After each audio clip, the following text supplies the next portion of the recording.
Olá, boa noite. Eu sou o William Galvão e começa agora o Jornal da Justiça desta quarta-feira, 27 de setembro. Em última sessão plenária no Supremo Tribunal Federal, a ministra Rosa Weber recebe homenagens e faz balanço da gestão dela na presidência da Corte. Esse é um dos destaques de hoje. Você acompanha também nesta edição. STF mantém indenização a irmãos de menina morta por bala perdida em escola no Rio de Janeiro. Resolução do STF implementa sustentação oral no plenário virtual em casos de repercussão geral. E ainda, a ação itinerante da Justiça Eleitoral leva atendimento a moradores de comunidades ribeirinhas no Amapá.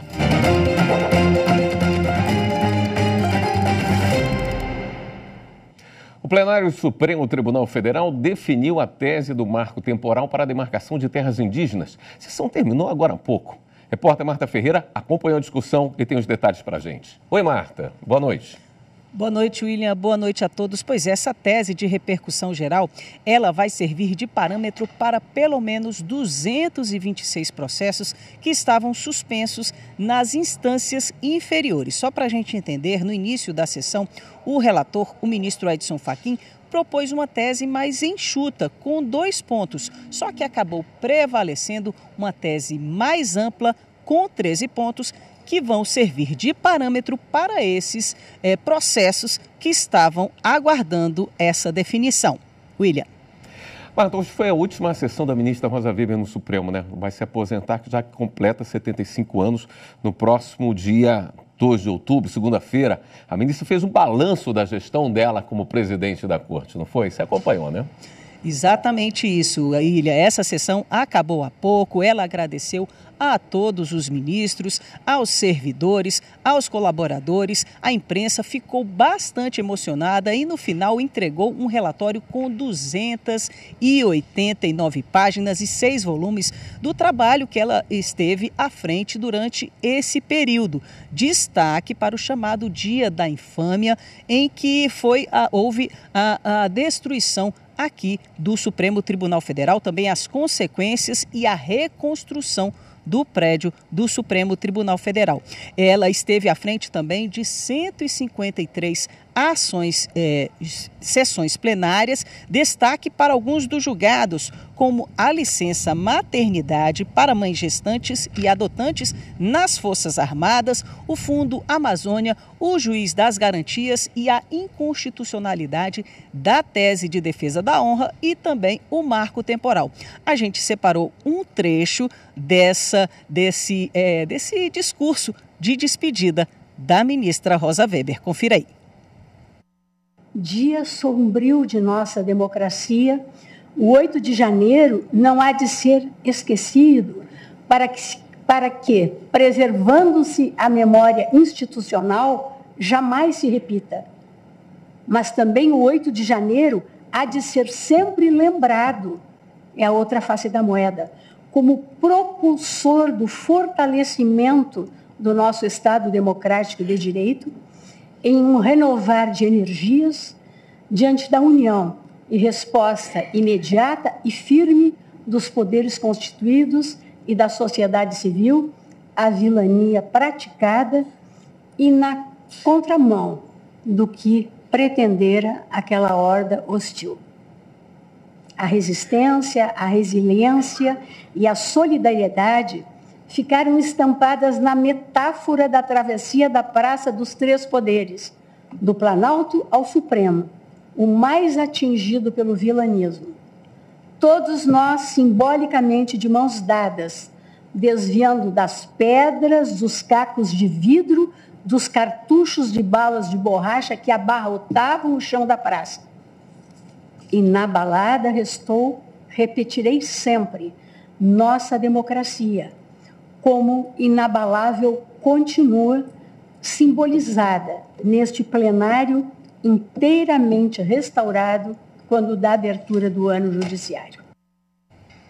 Pois é, e depois desse pronunciamento da ministra Rosa Weber, o decano, o ministro Gilmar Mendes, destacou a atuação dela à frente dos atos antidemocráticos. Confira aí.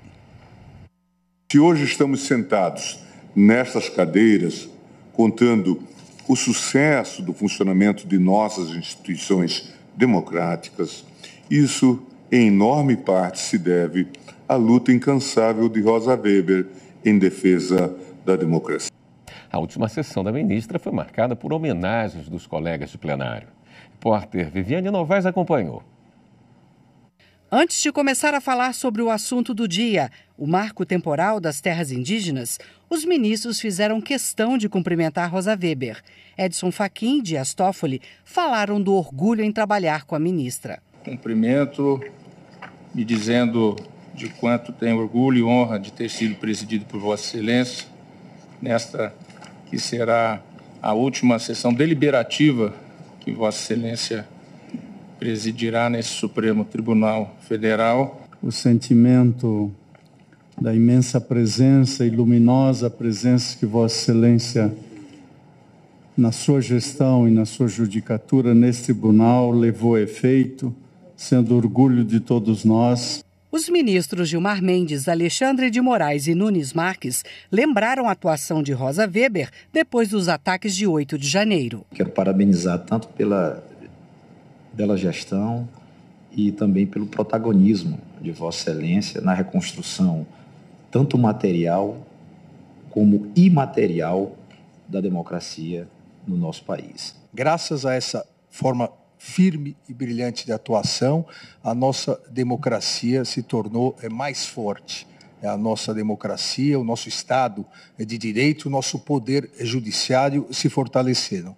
Isso muito se deve à personalidade amável e firme de Vossa Excelência. Vossa Excelência deu uma resposta altiva e enfrentou com galhardia aqueles enormes desafios que a história lhe colocou à frente. Queria cumprimentar a Vossa Excelência, dizer que é uma alegria ter sido empossado e presidido por Vossa Excelência.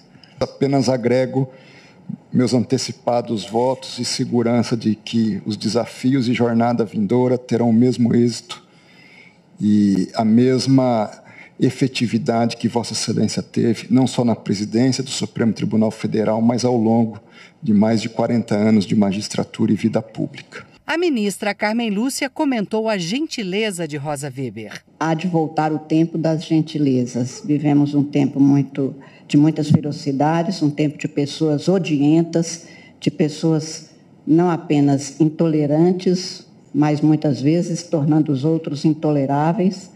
E o Poder Judiciário, de uma forma específica, e uma magistrada como Vossa Excelência, honra o que há de melhor que o Poder Judiciário pode oferecer. Os ministros Luiz Roberto Barroso e Luiz Fux falaram sobre o afeto que sentem pela presidente do STF. Eu queria também reiterar aqui os sentimentos afetuosos de todos nós em relação a Vossa Excelência, quanto à sua eficiente presidência. Eu fiz declarações públicas que sairão e Vossa Excelência verá que são de extrema sinceridade. Eu queria também, primeiro, louvá-la por todas as razões que todos já disseram, mas considerar imperdoável meu dever de ter que suceder Vossa Excelência, porque isso é extremamente penoso, por todo o brilho e sucesso que Vossa Excelência teve na sua gestão, e nós todos aqui amamos Vossa Excelência. O ministro Luiz Roberto Barroso toma posse amanhã como presidente do STF para um mandato de 2 anos. O ministro Edson Fachin assume a vice-presidência. A cerimônia está marcada para as 4h da tarde. O Supremo Tribunal Federal publicou uma resolução que regulamenta a apresentação de sustentação oral por meio eletrônico em processos de repercussão geral com reafirmação de jurisprudência. De acordo com a norma do STF, já em vigor, a Procuradoria-Geral da República, a Advocacia-Geral da União, a Defensoria Pública da União, os advogados e demais habilitados podem encaminhar sustentações orais por meio eletrônico após a publicação da pauta e até 48 horas antes do início do julgamento previsto no plenário virtual. A seguir, STF mantém indenização a irmãos de menina morta por bala perdida em escola do Rio de Janeiro. Voltamos já.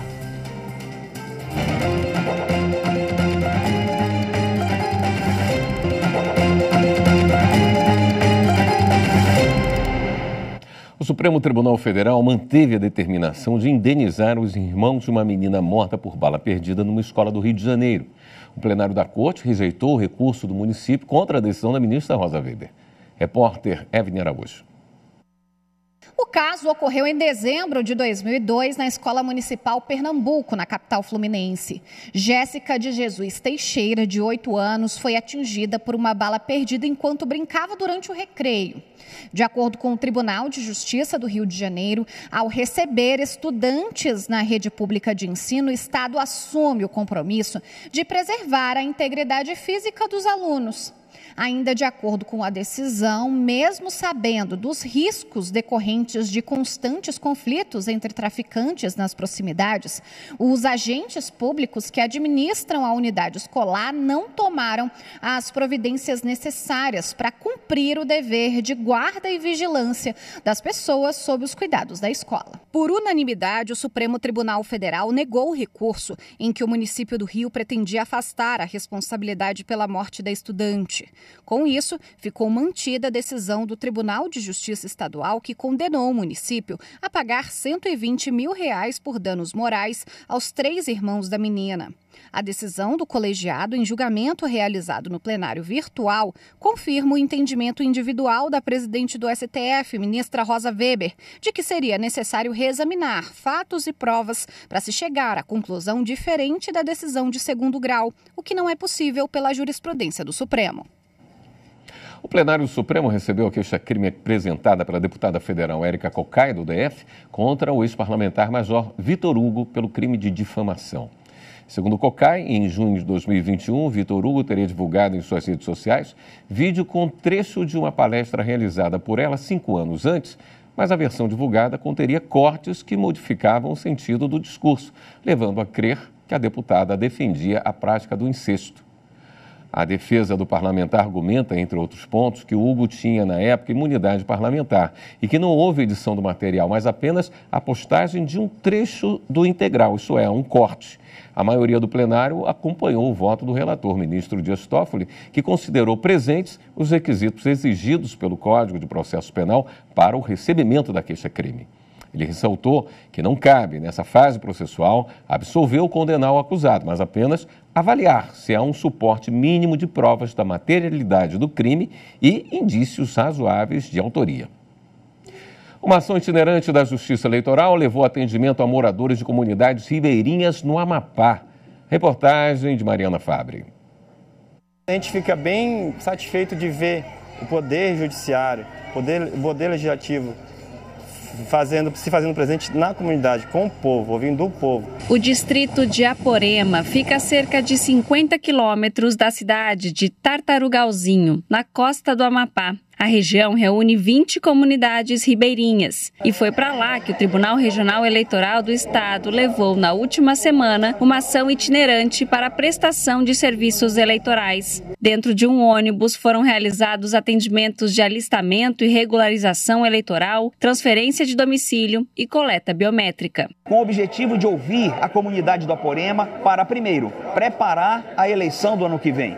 E segundo, fomentar o debate a respeito de, por exemplo, a participação da mulher na política.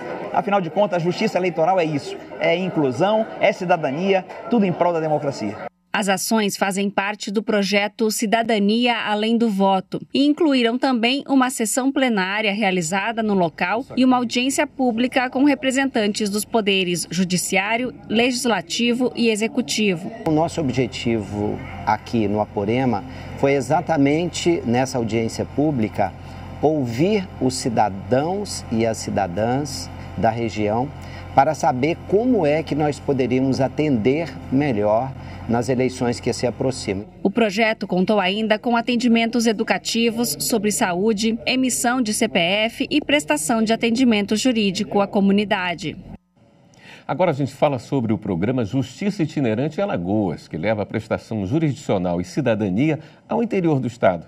Desta vez, representantes do Judiciário foram até o município de São Miguel, como mostra o repórter André Risco. Durante toda a manhã foram oferecidos diversos serviços, como emissão de documentos e audiências de processos de baixa complexidade. Esta edição trouxe uma novidade com relação às audiências de divórcio.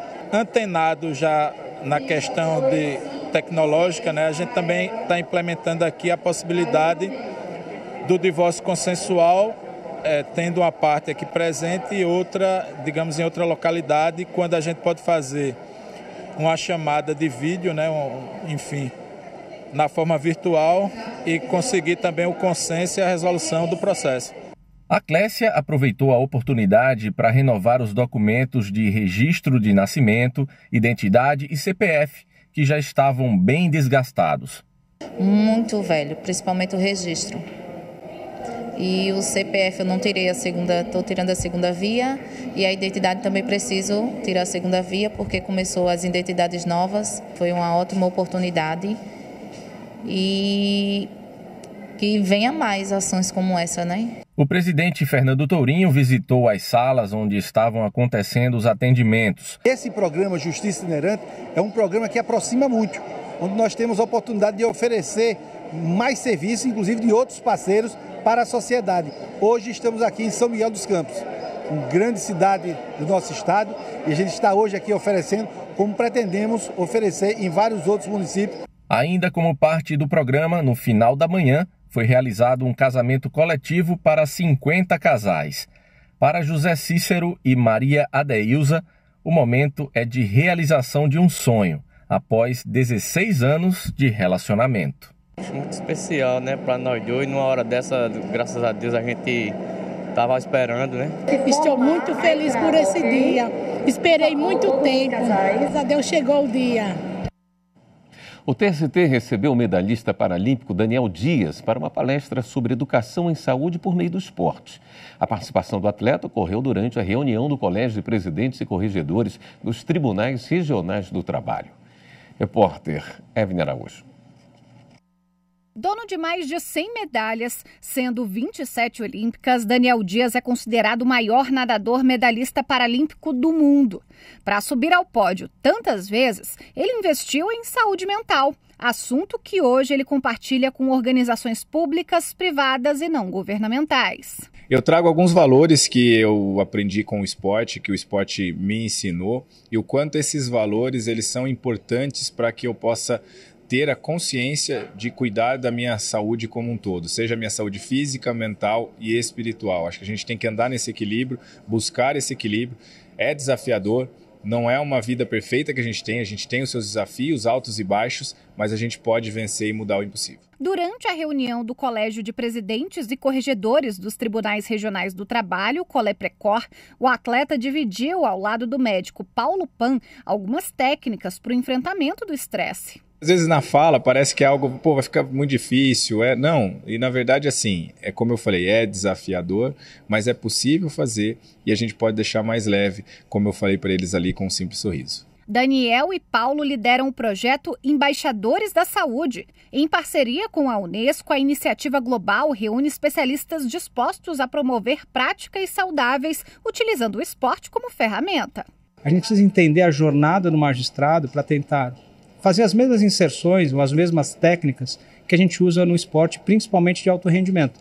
Como é que eu me concentro melhor, como é que eu consigo lidar melhor com as minhas emoções, tendo em vista que todos os dias ele tem que tomar decisão e essa decisão não é dele, é a decisão para terceiro. Então é um ambiente extremamente estressante. Ao final da palestra, Daniel subiu ao pódio mais uma vez. Ele recebeu do presidente do TST e do Conselho Superior da Justiça do Trabalho, o ministro Lélio Bentes Corrêa, a medalha dos 80 anos da consolidação das leis do trabalho. A seguir, liberdade de expressão é tema de debate em Brasília? Voltamos em instantes.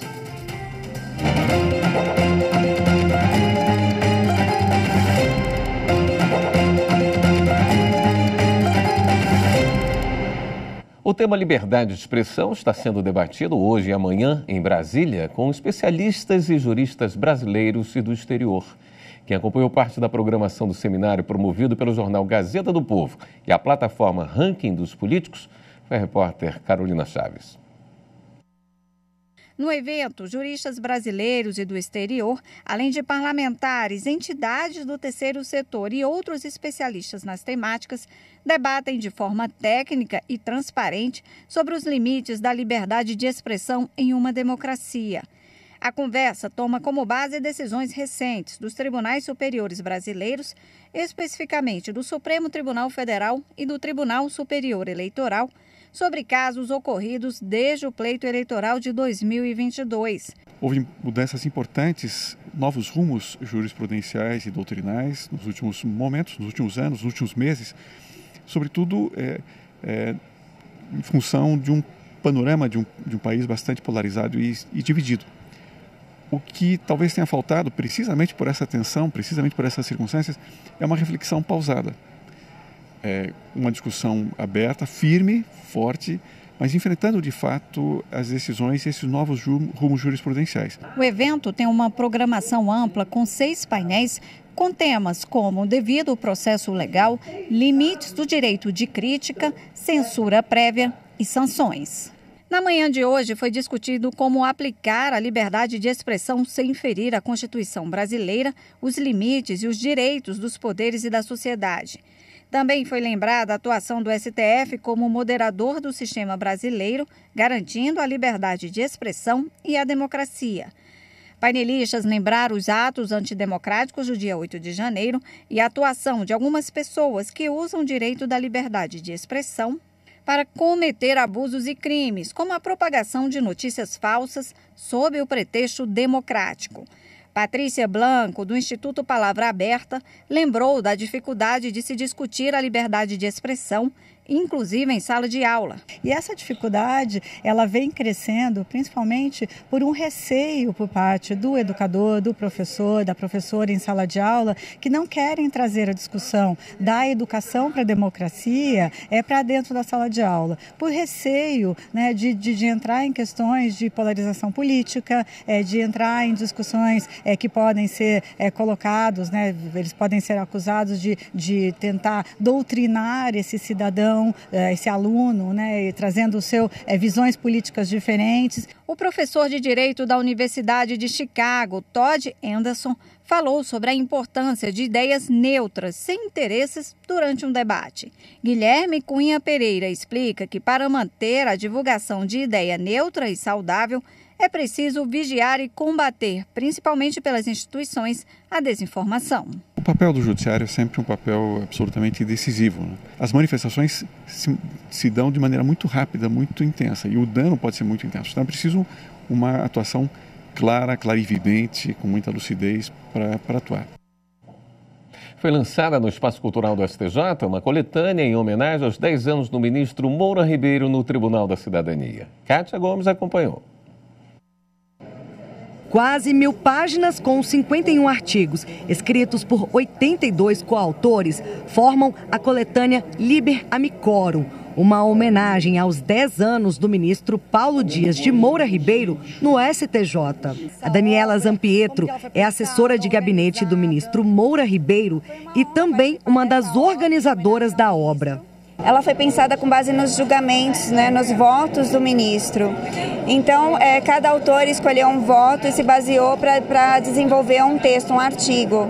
E os votos do ministro são muito ricos, né? Ele tem um viés muito humanista, do capitalismo humanista, sempre preocupado com a solução prática dos casos. Além dela, a advogada Juliana Garcia Gruba também ajudou na organização. E a coordenação foi feita pela servidora Aline Gomes Cacelato, assessora de gabinete do ministro Moura Ribeiro, e ainda pelo promotor de justiça Eronides Santos e pelos advogados e professores Felipe Erden Lima e Wilson Furtado Roberto. Entre os autores estão vários ministros do Supremo Tribunal Federal e do Superior Tribunal de Justiça. O ministro Humberto Martins, por exemplo, escreveu sobre direito e dever nas relações consumeristas. Uma obra bastante notável que servirá de roteiro para o mundo jurídico, seja para os magistrados, advogados, Ministério Público e operadores de direito. O prefácio foi escrito pela desembargadora do Tribunal de Justiça de São Paulo, Maria Olívia Alves, que também é esposa do ministro homenageado. Foi uma emoção, né? Eu admiro o Paulo como colega. Eu cheguei a trabalhar com meu marido, ele não era na época, né? Mas desde sempre ele teve esse lado bem humano, né? Não só no trato com as pessoas, mas no trato dos casos, né? Das análises, dos processos. Natural de Santos, São Paulo, o ministro Moura Ribeiro integra o STJ desde 2013. Atualmente, compõe a segunda sessão, a terceira turma e a Comissão de Regimento Interno. Moura Ribeiro comemorou os 10 anos na corte e se disse otimista em relação ao futuro dos direitos e garantias fundamentais no país. Nós temos tratados internacionais da mais alta qualidade, nós temos uma Constituição fenomenal, uma Constituição que tem direitos fundamentais absolutamente arraigados. Nós temos tudo que os gregos nos ensinaram a respeito de direito da personalidade. Tudo o que os romanos poliram de direito à personalidade. Nós temos a Rio 92, nós temos a organização Agenda 2030. Tudo isso em prol da melhor possibilidade para o ser humano. Então, eu vejo que nós temos um bom futuro para caminhar, sem dúvida alguma. Esta edição do Jornal da Justiça fica por aqui. Obrigado pela sua companhia, uma ótima noite para você.